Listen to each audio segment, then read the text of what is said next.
Hello guys, magluluto tayo ng sitaw at saka kalabasa mga ka-idol.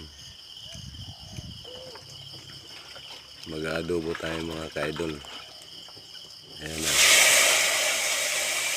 Lutuin natin.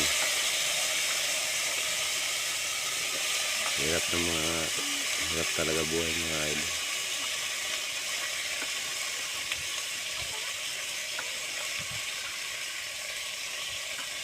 Pero gulang lagi sa buhay idol.